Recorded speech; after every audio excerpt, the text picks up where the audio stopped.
Right, let's talk politics, shall we? During last night's seven-way election debate, the Prime Minister stand-in, I don't know if that's fair, really, Penny Mordaunt, anyway, she joined in the criticism of Rishi Sunak for abandoning D-Day veterans in Normandy. Have a listen to this.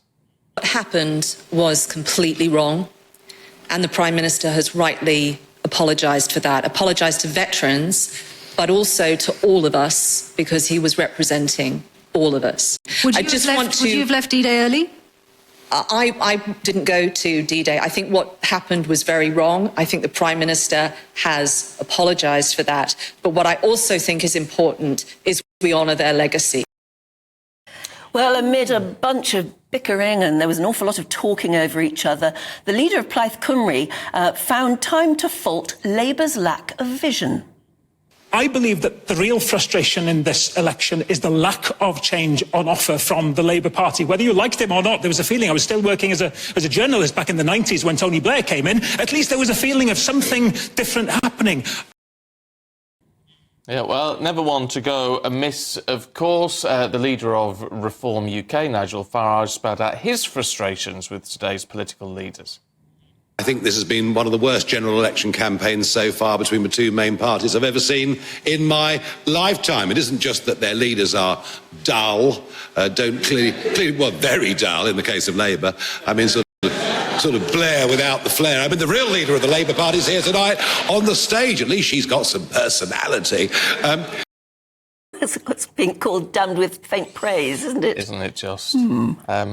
Yes, dear me. Well, let's talk to political commentators Alex Petropoulos and Charles Amos, who join us now. Alex, can we start with you? What did you make of it all? Because I'll tell you what was the valid point being made last night by a number of them, is that this was all about who's going to form the main opposition, isn't it?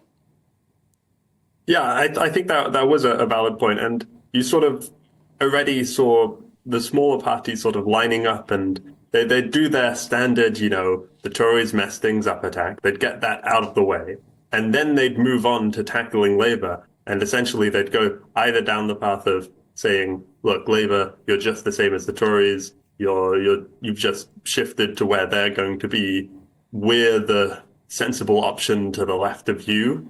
And then in the case of Farage, it was more of the case of, look, we should be the opposition instead of the Tories. We're going to tackle issues like immigration. We're going to tackle issues like overpopulation.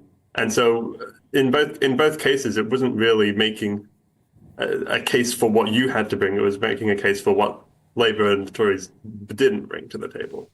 Charles, did we learn anything new from that debate?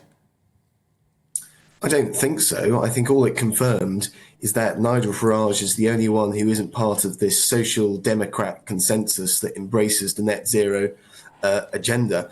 It simply reconfirmed what we already knew, nothing more. And it did so in a way that wasn't very good because they were all talking over each other. As you said previously, that's the issue with seven-party leader debates. You have to say, though, in terms of representing the general British opinion, clearly you think Reform has got a lot to offer from your comments, Charles, but they're still only on, 17% of the poll in the good polls?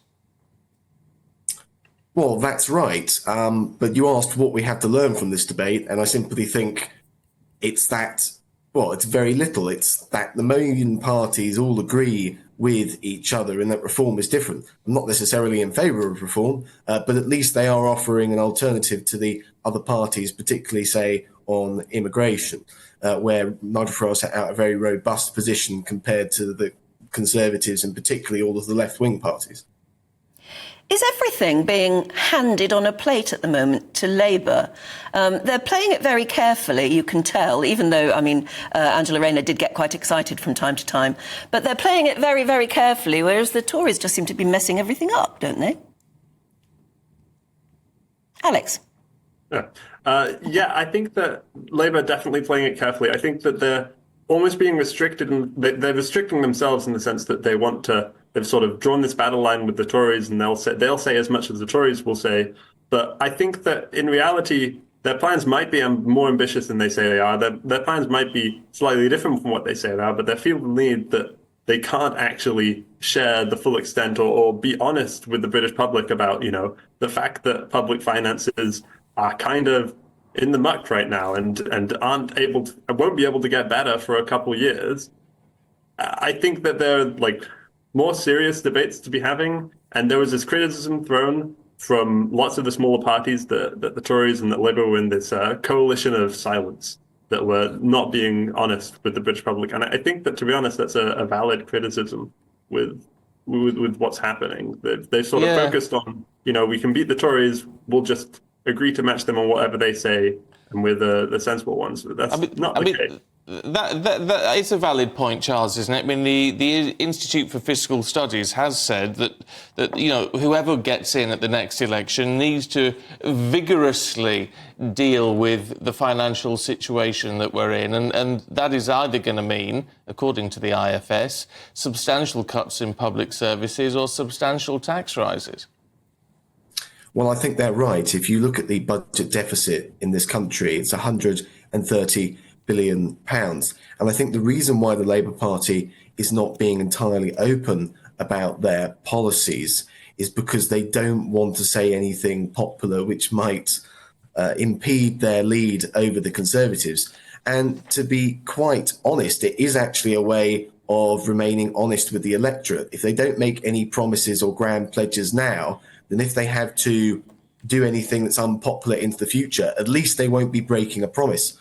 Funnily enough, that's something that Margaret Thatcher did in 1979. She went in with a manifesto which had very, very few commitments because she knew that she would have to deal with a great number of problems that, if she had said in her manifesto how she was going to deal with them, meant she wouldn't have got elected, or she would have broken her promises had she got elected on popular policies which would have actually solved the problem. That's being honest by default, almost, isn't it? If you don't promise anything, you can't be brought up on it later. But it doesn't. It's just confusion, isn't it? And it's not fair to voters. They need to know what they're being asked to vote for, don't they? Either of you, I think Charles. the issue with that is that if you're entirely honest with voters, they're not going to vote for you. Now, if all of the parties were honest with voters, then it wouldn't be an issue because everybody would be on a level playing field. But the first party to be honest with voters is going to be or rather open with voters, is going to be at a serious disadvantage. So no party has an incentive to be open with voters. So I actually think the Labour Party, when it comes to being honest with voters, is doing the right thing by not making grand promises, pledges, solemn promises, and having to break those into the future due to the realities of the situation and the fact they simply can't foresee the future. That's very interesting.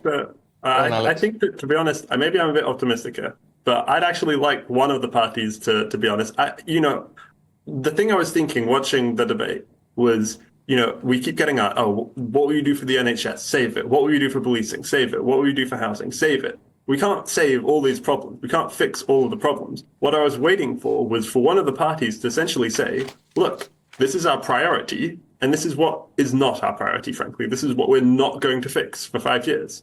And because that is the conversation we will be having when Labour get elected. It will be, what is the priority? What are we going to choose to fix? We can maybe choose to fix one or two of the problems, and we're going to have to ignore and maybe get worse the other ones. So I want a party to pretty clearly lay out to me, this is the problem that we're not going to address. This is the cut that we're going to choose to make as a country, and we're going to make sure that we all sort of collectively feel the burden together. So it's not just one group that suffers.